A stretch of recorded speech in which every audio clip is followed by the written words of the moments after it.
All right, good morning. We're going to talk about vapes this morning. And, well, there's stuff going on. So, here we go. Cameron, this is more your issue than mine. Let me do the anecdotal piece here. So, a few years ago, I started vaping to help me quit smoking. Then I decided I just don't want to quit smoking. I enjoy it, and I don't want to quit. Um, I did quit smoking several years ago when my wife and I first found out that we were pregnant with our first daughter. So, well, she's 9 now. Jesus Christ. Anyway, um, but a few years ago I started vaping, and man, I got into it. I was hand building my own mods. I mean, I turned the coils myself, and I made several vapes, uh, just straight from scratch, and they were fantastic pieces of equipment, and I enjoyed it. I enjoyed the flavors.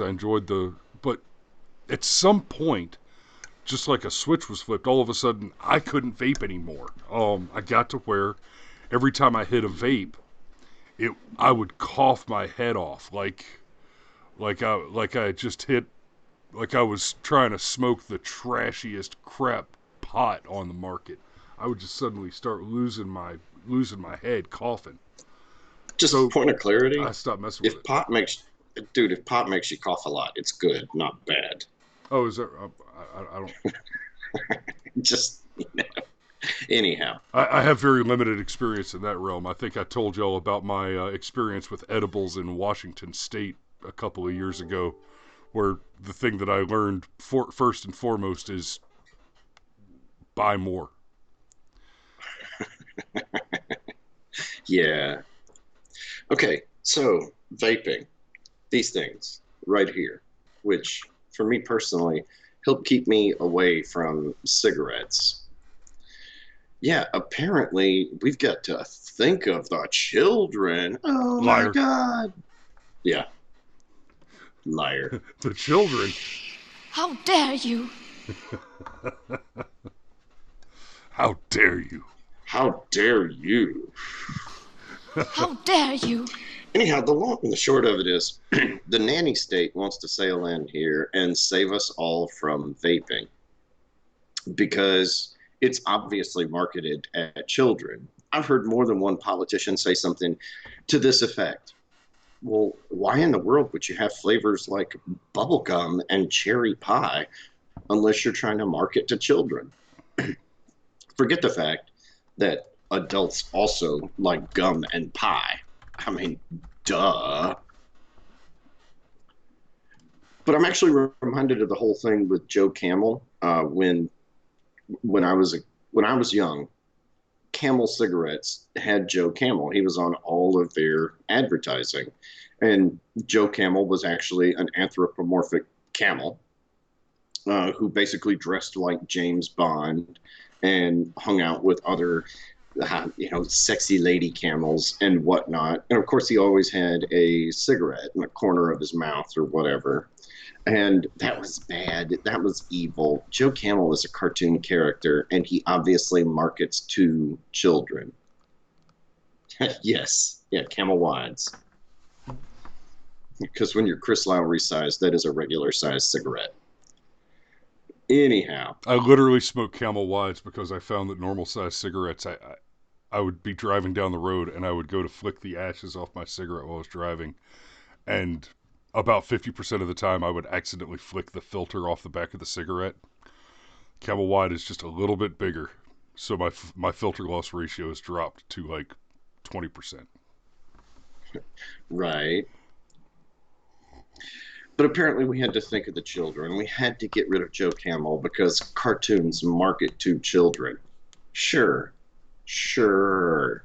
That makes total sense in a world of Family Guy and Rick and Morty and all of the bizarre anime that comes out of Japan. Because Yeah, if it's because anime, adults don't like delicious things. It's not like they yeah, That's what he was talking about.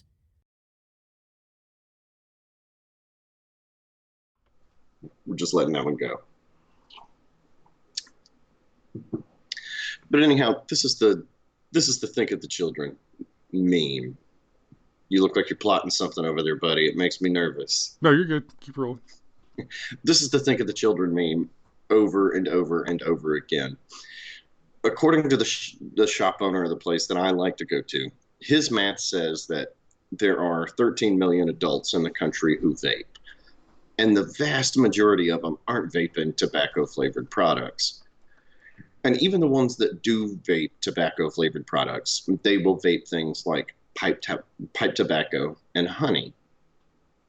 Part of the appeal of vaping, like part of the appeal of this for me, my favorite flavor, it literally tastes like pie crust. It's buttery and delicious. And oh yeah, I'm not smoking cigarettes. But we have to think of the children. Now there's all this hullabaloo with this mysterious disease related to vaping. Yeah, in almost all of those cases, the vaping disease has two things in common. It happens to young people, and it happens with black market cartridges, often cartridges that have THC as part of the mix. So, in other words, it's like the gun control argument all over again. What we need to do is restrict guns for all the legal gun owners because a few bad actors, and I mean a few bad actors, misuse the privilege of owning a firearm.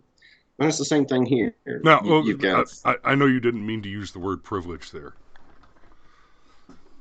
Oh, no, I meant it as a privilege. I also understand that it is a right. Self-defense is a right, period, full stop. Your life is sacrosanct to you. If you don't defend it, nobody else will. But things can be a right and a privilege. Like, and I mean that in the technical sense of the word, not an, oh my God, I've got white privilege kind of bullshit that has infected our society. So I appreciate your check, but I actually know how to properly define words, so I can use them correctly in context. But what's going on is we're having this huge vape scare, and we're up to a couple hundred confirmed illnesses and deaths that seem to come from vape products. Again, from illegal black market vape products, not from stuff like this that's got all the ingredients in the product listed on the side of the box. No, but from illegal stuff where you hope it's been made the right way, but you have no way of knowing. Right. So where are we at? Well, so would you be in favor of increased oversight from the FDA to solve that problem? Increased oversight from the FDA does not affect the black market. One of these things, people, you need to get this through your head. Look, no, but it's a fact. It's a fact. Anytime you make behavior illegal, you don't necessarily curtail the behavior. You just increase the sum total of illegal behavior. I have my own little pet theory that says the reason why America learned to romanticize the gangster as we know it in our modern pop culture, that all comes straight from Prohibition, because this funny thing happened when they made alcohol illegal. People didn't stop drinking. They just quit buying their booze from reputable saloons, rather. Whew, that'd be a hell of a salon right there. It's called the Man Store, the Man Shop, and they do a straight razor shave. Hot towel. No, I don't want that guy drunk. Not even a little bit. But my pet theory goes something like this. Once you couldn't legally buy beer and whiskey anymore, well, you weren't going to stop buying beer and whiskey. You were just going to have to find a new place to buy it. And surprise, surprise, the mob said, hey, there's a huge void in the market.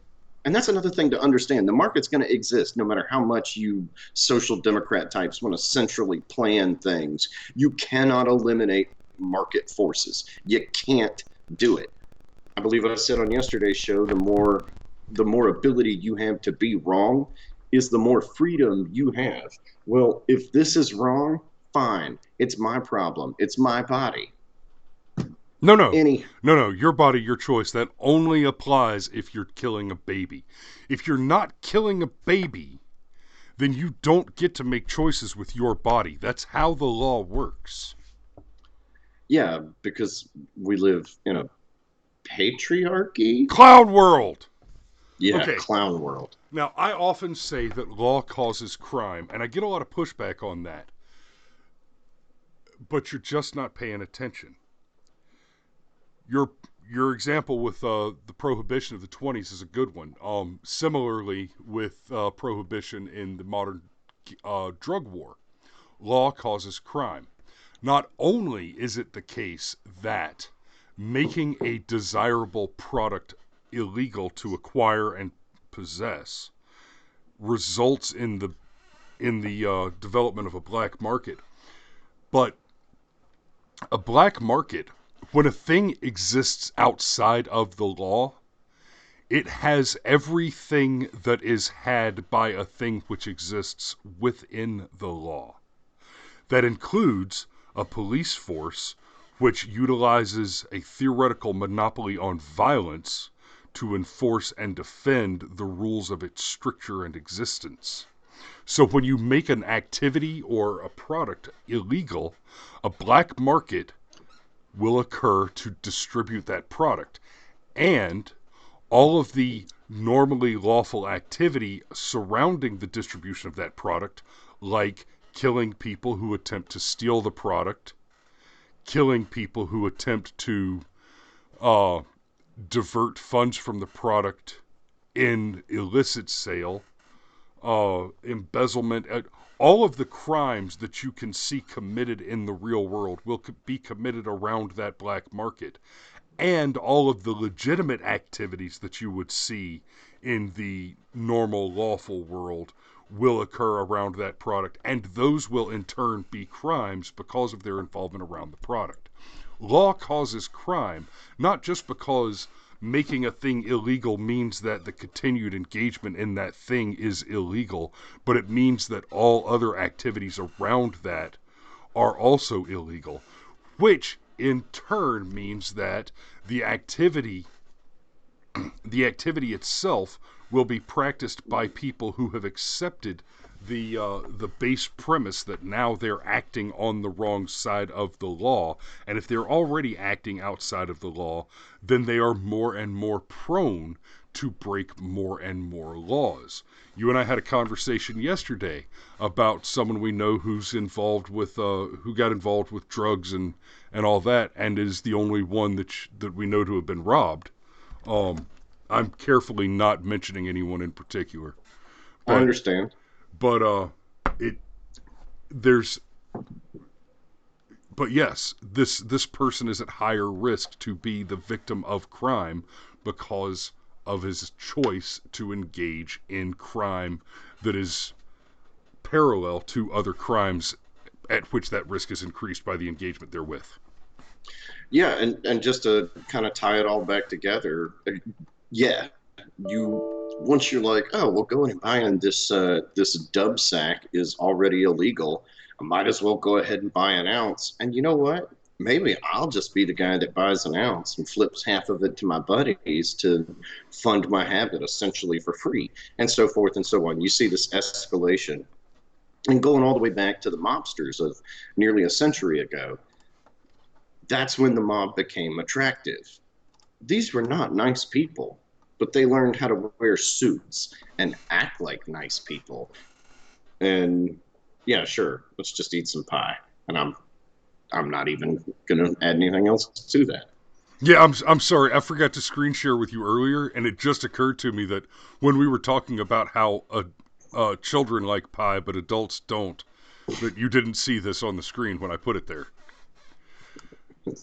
Yeah, right. Which means you also missed a few of these. How dare you! And all of these. And these.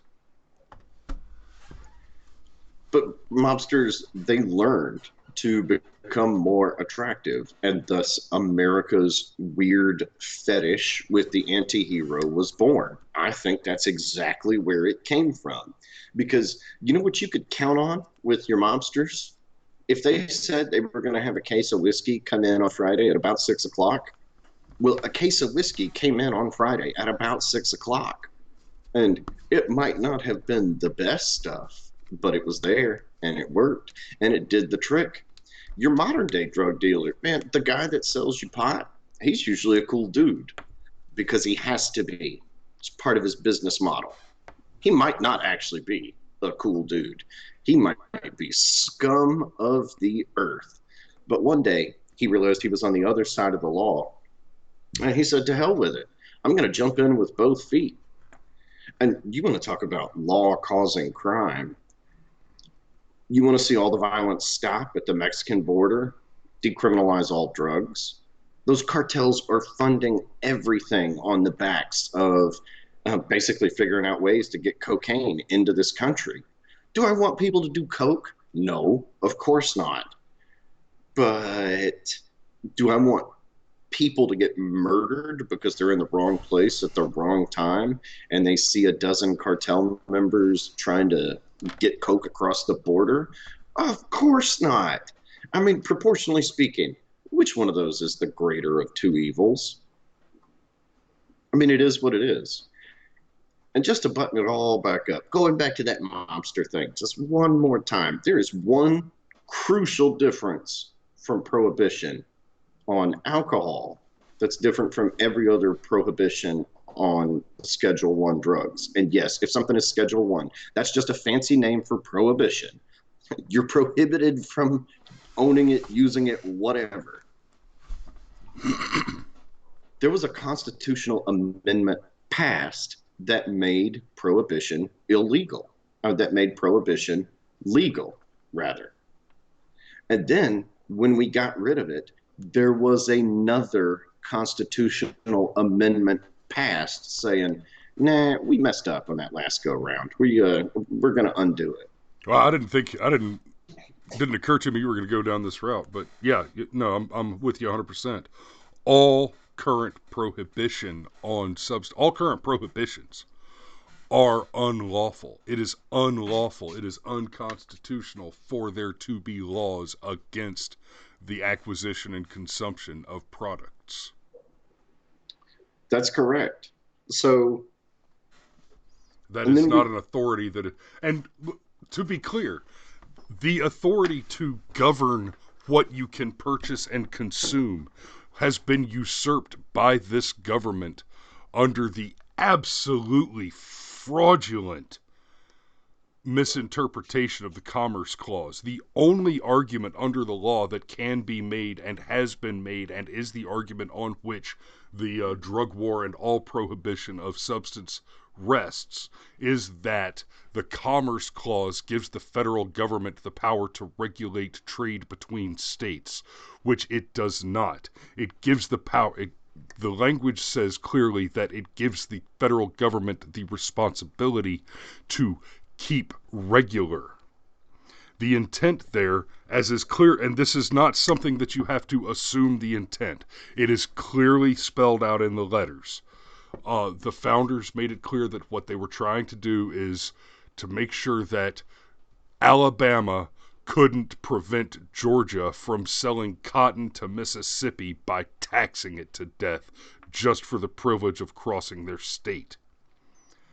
The extent to which the federal government is supposed to be allowed to make commerce regular is that it is supposed to intervene in dispute between sovereign states when there is one state trying to take advantage of the attempt at trade between two betwixt which it rests.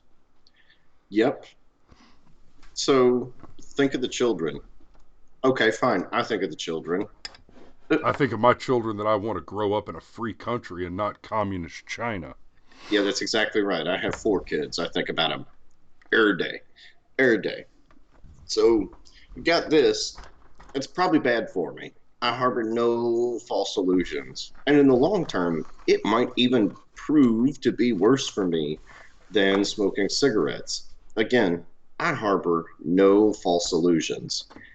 But as it sits, we've got a couple hundred confirmed deaths and illnesses from vaping, whereas we have somewhere about 50,000 per year in this country alone that's related to smoking cigarettes. So you tell me, which children are we going to think of? The ones that get hooked at 16 on smoking cigarettes? Or maybe we increase the market for legal vaping products so when kids get their hands on them, and they will, we know they will.